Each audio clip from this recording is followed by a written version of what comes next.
esta perspectiva de los sitios en un sentido mucho más atractivo turísticamente, empieza hasta en el Partenón, cuando se ilumina por primera vez. Los show luz y sonidos se empiezan a lograr en Atenas, ¿no?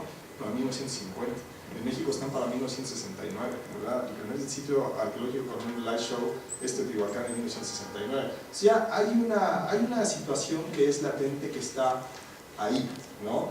Y que, bueno, se retoma hasta la década, ya cuando es inevitable, que es en la década de los 80, que Jan Hodder, que es un arqueólogo británico, ¿no?, de la escuela de Cambridge, él pues ya empieza a ver, él se forma originalmente dentro de la arqueología procesual, entonces él también analiza esas estadísticas y entonces ya cuando se da cuenta que esta no es la respuesta, empieza a plantear un programa distinto de investigación que ya lo publica para más o menos 1980, 1982 se publica un libro que se llama Sandbox in Action, que es donde precisamente ya manifiesta estas como posturas diferentes en torno a lo que podría ser esta nueva agenda. Igual hay un rompimiento, ¿no?, un rompimiento inmediato que se desarrolla sobre todo, bueno, en 3 puntos, ¿no?, que es el rechazo a la confianza mostrada por Binford y toda la gente acerca de las potencialidades de la teoría del alcance medio y del método científico.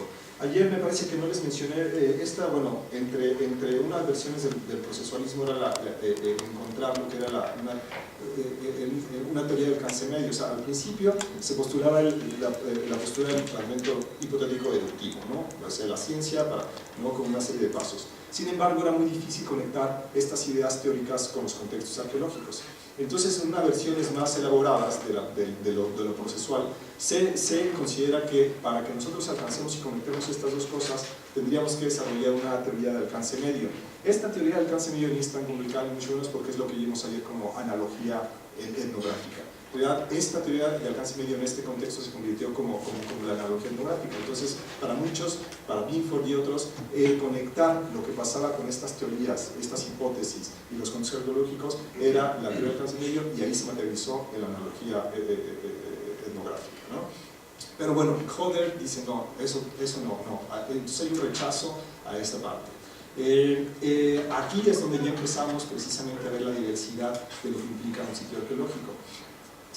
Si bien estos planteamientos surgen en la modernidad, lo que de trasfondo está planteando es que esto mismo pasó en el pasado. O sea, que los sitios arqueológicos en realidad son la suma de muchas significaciones y temporalidades, y no únicamente bloques temporales como el clásico, el preclásico, el posclásico, sino que estos mismos procesos que estamos viviendo hoy se están viviendo en el pasado, y ahí empieza con una propuesta diversa, ¿no? Entonces, aquí es la noción, la idea de que la gente no actúa normativamente, no actúa de acuerdo a esta visión de una sociedad, sino que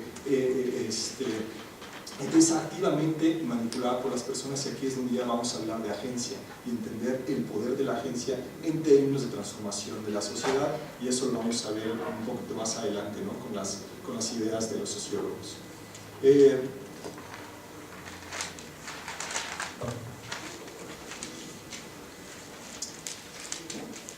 Entonces, para esta época, la cultura se entiende como algo que encierra significados, ¿no?, que tiene múltiples significados. Él aplica estos trabajos también a nivel etnográfico, ¿no?, y va tratando de comprender por qué la gente decora de esta forma, no siguiendo ciertas normas, sino también imprimiéndole su propia visión. Luego tenemos ya la caracterización contemporánea, ¿no?, que hace Matthew Johnson, que es la lectura que ustedes ya leyeron. Tuvieron chance de leer ayer lo de Matthew Johnson, lo de los procesuales. Bueno, para aquellos que lo leyeron, es exactamente, hoy sí me aseguré que eran 8 puntos y que estaban los 8 puntos ahí. Entonces Matthew Johnson habla de 8 puntos dentro de esta como caracterización de lo que fue la corriente postprocesualista. Se puede establecer en 8 puntos. Recordemos vemos que aquí, ya en estas posturas, siempre va a estar presente la idea de la significación en diferentes momentos y la resignificación de lo que implica la cultura material, tanto en el presente, incluyéndonos a nosotros como sujetos, tan como en el pasado, incluyendo a los actores que estamos estudiando a través de la cultura material. Siempre hay un proceso de significación y ese proceso de significación es el importante. Aquí lo que empieza, bueno, lo que dice Matthew Johnson, ¿no?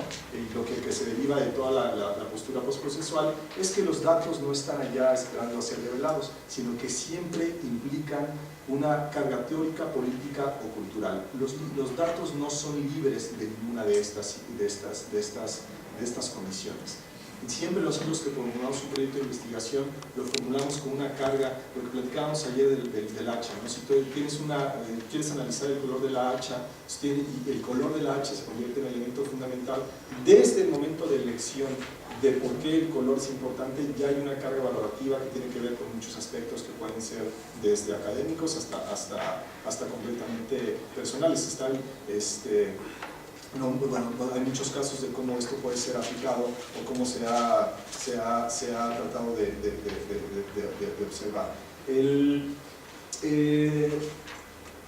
Aquí ya empezamos con, no los problemas, pero sí con estas visiones tempranas de los 80, un poco radicales, de que pues, la ciencia no es la única forma de conocimiento de acuerdo a las versiones tempranas del postprocesualismo, ¿no? Ya actualmente hay versiones más matizadas, tampoco es un relativismo absoluto.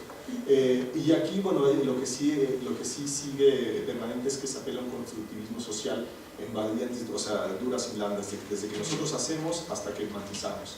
Aquí les puse este ejemplo para que se enojen más todavía, de una cosa muy parecida a lo que platicamos hace rato, ¿no? Al ejemplo de Roosevelt. Si yo les invito a Liverpool, ¿no? Vamos a Liverpool a ver a los Beatles, así a la caverna, ¿no? a donde surgió todo el movimiento cultural, ¿no? Que bueno, el movimiento musical que se convirtió en un movimiento cultural impactando, ¿no? La sociedad pop contemporánea. Si yo les digo, vamos a la caverna que está ahí en Liverpool, vamos a tomar unos pints, ¿no? Y vamos a escuchar música, porque ahí tocan música de los Beatles pues, todo el tiempo, ¿no?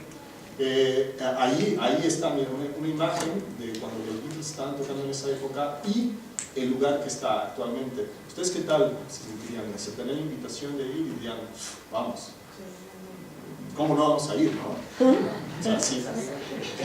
Pero ¿qué tal que después de escuchar unos covers ahí, de tomarnos unos pints que son muy grandes y todo el rollo, yo les diría, ay, se me olvidó decirles que esta es una réplica de la caverna original, porque la caverna original fue destruida cuando hicieron el underground, allí en Liverpool, y entonces este es una réplica, pero en ningún lado dice, aquí es una réplica del no, pues no, porque ya la gente no iría. Entonces esto precisamente es la misma situación que pasaba al rato. ¿Se sentirían ustedes cómo? ¿Se sentirían engañados? ¿Por qué?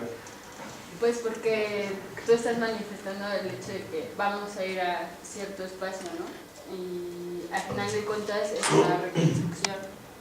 Entonces, no, pues hay una cuestión ahí de la esencia, ¿no? Pierde su esencia del pasado y de lo que hubo ahí, pero es igualito. pues sí, es lindo, pero tiene que haber... tiene que estar implícito de alguna manera que es una réplica, ¿no? Porque si no, entonces estás pues invadiendo o atacando o hasta violentando, ¿no?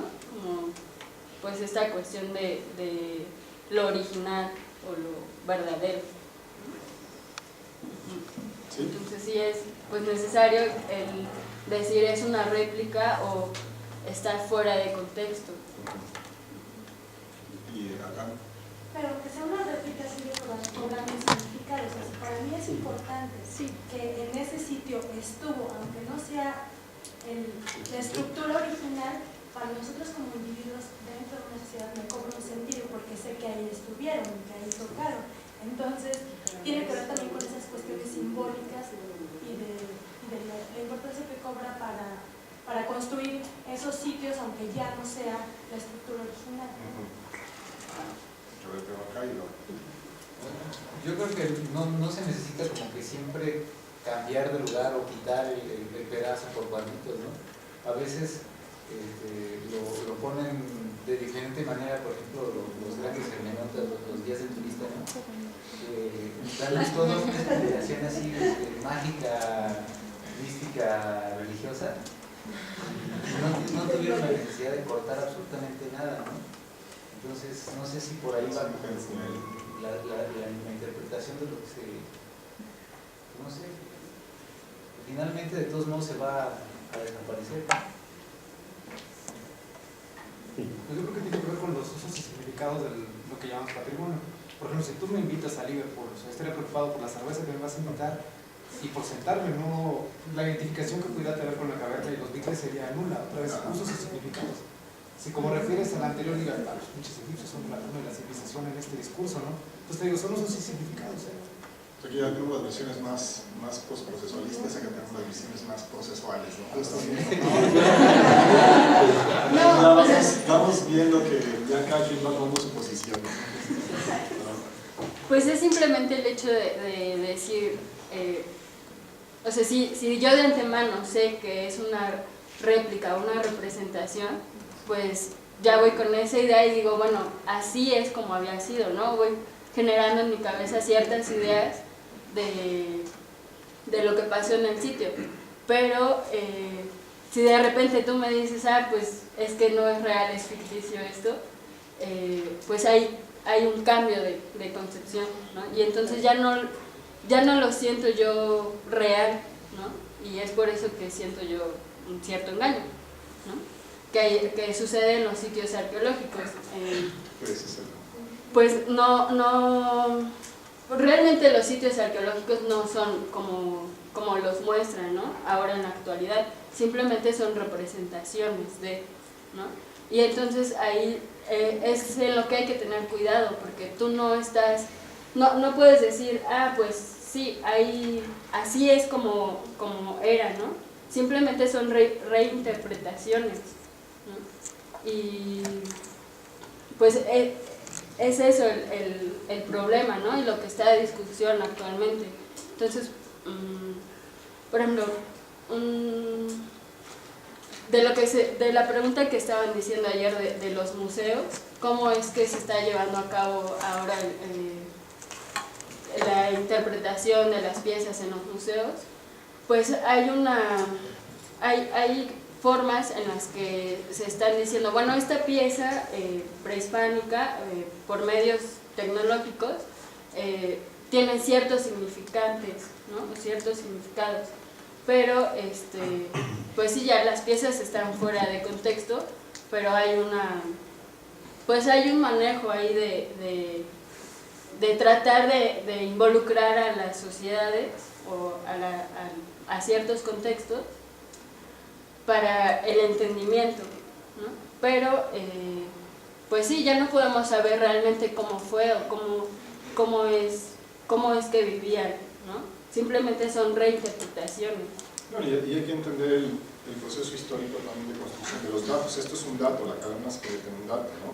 Entonces, si analizas la caverna antes del 67, después del 67 tendrías, ¿no?, también las diferentes versiones. Sí, digo, no es que esté mal, ¿no? O sea, simplemente es el tratar de entender nuestro pasado, ¿no?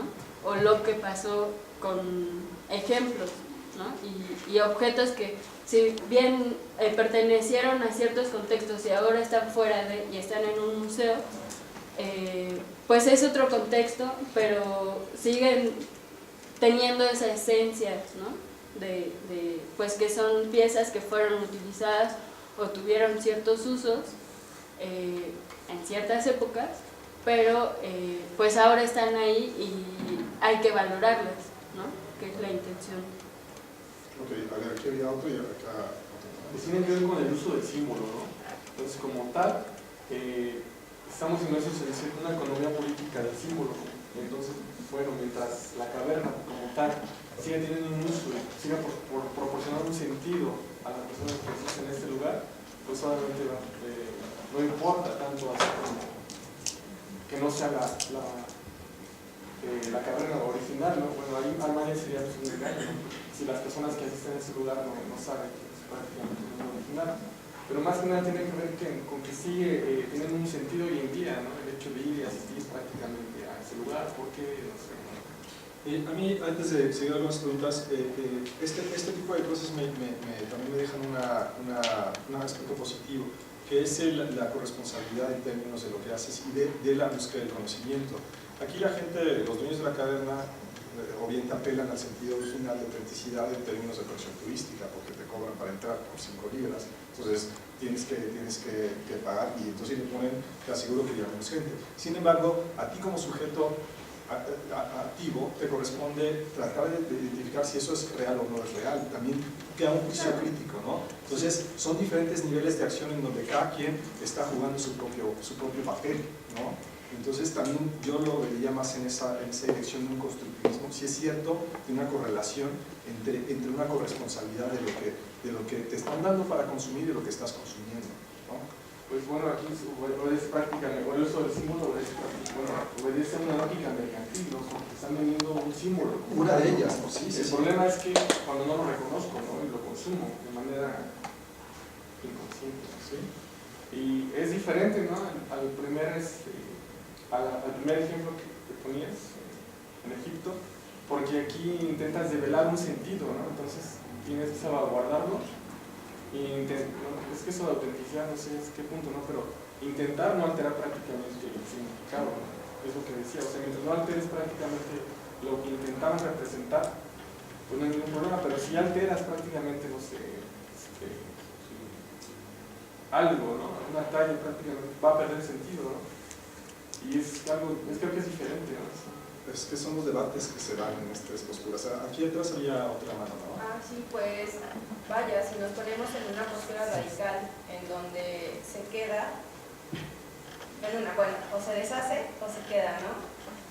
Sí pierde esa autenticidad, ¿no? Porque ya no está como que el pasado refiriéndose al presente, ¿no? Que ya no está en la misma construcción. Pero por otro lado, puede como crear nuevas identidades, porque tú como sujeto activo puedes tener como que tomarle esos sentidos a esta nueva representación, que si no es la antigua, es una copia en la cual puede tener varios significados, varios sentidos para tal sociedad, tal grupo colectivo, shalala, shalala. ¿Por qué había otra mano, no? Pues es que, bueno, antes de poner el ejemplo del Quetzalpóatl, que lo bueno que ya una de las de mañana espera todo el mundo. Bueno, en el caso del Quetzalpóatl, pues decide Maquina hacer una reconstrucción según su manera de entender cómo era la arquitectura mesoamericana, y a la fecha lo que vemos en Teotihuacán es que la gente se siente primordialmente atraída por ese espacio porque está completo, ¿no? Entonces, creo que aquí es un juego de diferentes bandas. Por una parte está, vamos seleccionando las cosas, por una parte está el público al que le vas a hacer llegar este símbolo, finalmente es tu símbolo. Creo que aquí lo importante es lo que estabas citando como punto 3, la cultura material es manipulada por la gente. Es decir, a pesar de que son elementos del pasado, tanto el Quetzalpóatl como la caverna de los Tigres, siguen estando en el continuum histórico, y va cambiando la manera de colocarlos, de posicionarlos. En ese momento no era, digamos, cuando la época de los Tigres era el espacio donde se tocaba un grupo pues, chapa y que quería, no sé, emular a Elvis, ¿no? Por decir, ya después se sucede el fenómeno, y entonces se vuelve un icono, y después ocurre la transformación vamos, como la abstracción de este símbolo, de suerte que se reproduce en otro espacio, porque para todo el mundo es ahí su axis mundi, ¿no? En la onda de la gente que se maneja. En el caso de Quetzalpóatl pasa lo mismo, debió haber sido un espacio con una función determinada, un palacio. Después Maquina, en este contexto ideológico de la posrevolución, en donde hay que reivindicarlo a lo indígena muerto, evidentemente, no lo indígena vivo, pero bueno, todo este periodo de la construcción de la nueva forma de conceptualizarse como mexicano después de la revolución, pues surge todo este tipo de posturas en donde, bueno, de acciones concretas sobre el registro arqueológico, que implica darle a la gente algo ya terminado para que construyan una idea, tenga un axis mundi, un lugar al cual referirse. Y pues supongo, eso ya es de línea, también para hacer el contraste con lo que había hecho Leopoldo Walters con los órganos constructivos de la pirámide del Sol. Bueno, eso también era buscar de una forma entendible en el menor tiempo posible para tratar de legitimarse con el ámbito del siglo de las luces de la Europa, bueno, de Francia en específico. Esta discusión sobre si de verdad eran dos escaleras o era una sola. Es decir, el registro arqueológico ahí está, pero se va modificando según las implicaciones históricas y ideológicas del momento. En realidad, quienes se sientan defraudados por darle, o sea, a la mera hora darse cuenta de que es una reproducción de la caverna original, pues es porque estaban apelando a ir al lugar de la hierofanía, donde recibieron a los níqueles, ay, aquí estuvo pagado por, ¿no? Pero como no es el lugar, entonces ya se rompe, hace que simbólicamente sea lo mismo y que les está dando la idea terminada. Es decir, sigue apelando a este discurso ideológico tan propio de la Vitemanía, que además les gusta la memoria, hay miles de clínicas de pobres y hermosas. Bueno, fue muy clavado con esa cuestión. Entonces, creo que aquí más bien es la cuestión de que la cultura material es manipulada. Finalmente, en el siglo XXIII, ¿cómo va a trascender esto? En el momento es una reproducción, pero para el siglo XXIII se perdió la información quizá de que haya sido una reproducción y pasa como si fuera la original, o se hace todo un escándalo mediático y la destruyen y construyen otra, no sé, en otro lado con otros significantes. O sea, está sujeto a modificación. Y aquí lo importante es, que es como la intención de la Carta de Venecia del 64, es dejar registro patente de que se están haciendo, bueno, la Carta ya prohíbe que sean reconstrucciones, pero bueno, surge lo de la anastilosis, que es como el medio en donde aprovechamos para dejarles entendible lo que van a ver como piedras tiradas, pero que también implica qué tanto de tu anastilosis realmente estás reintegrando en su orden original. Pero vamos, lo importante es dejar patente en dónde es lo que estás reconstruyendo, en dónde estás ya haciendo una reproducción de un original, como sería el caso de la caverna. Vamos a dejar registro, patente, cómo está modificándose ese elemento. Pues, no te preocupes, vamos a volver a los ejemplos arqueológicos, no te preocupes después, pero precisamente lo que estamos viendo es lo que pasó, el rechazo de un marco positivista, cientificista, es a lo que nos lleva, ¿no? Al principio, luego ya vamos a matizar un poco, vamos para acá. Bueno, no sé hasta qué punto el hecho de la visualización esté dando cabida a dos posturas en cuanto a los significados, ¿no? Por ejemplo, en el sentido de que los significados se van a interpretar, digamos, desde el contexto, esa sería una postura, o la otra postura sería los significados se van a definir desde mí, ¿no? Como sujeto, que ya sería como algo muy subjetivo y ya caeríamos en el relativismo, ¿no? Entonces esto ya como que pone a tambalear un poco la cuestión del significado, ¿no? Y todo es a partir de, bueno, no sé por lo que se ha manejado, todo es a partir de este acto de descontextualización, en donde no es que se pierda, no es que se hable de la pérdida de un sentido de, ¿no? Sino de un cambio, de una revaloración, vaya, ¿no? De un cambio de un valor cultural a un valor de uso, ¿no? Bueno, en base al tercer punto de Ian Howler, de la crítica, en ese sentido de comprender que la cultura material era actualmente manipulada por las personas, pues entonces no hay autenticidad, no puede existir la autenticidad prácticamente en los objetos como tal, ¿no? Porque se han contaminado por varias épocas, ¿no? Y las épocas como tal tienden a resignificarlo, ¿no? Entonces no puede haber autenticidad, no existe, pues, ¿no? Yo creo que el ejemplo de la elevación de los cuadritos hubiera sido un buen ejemplo paradigmático ayer, cuando se deja de lado la perspectiva de lo acuático, ¿no? Pero mi pregunta es, ¿son contextos arqueológicos, son sitios arqueológicos, la caverna y anterior ejemplo de Egipto. Claro, o sea, un sitio arqueológico puede ser considerado el momento de que haya abandono de las actividades humanas.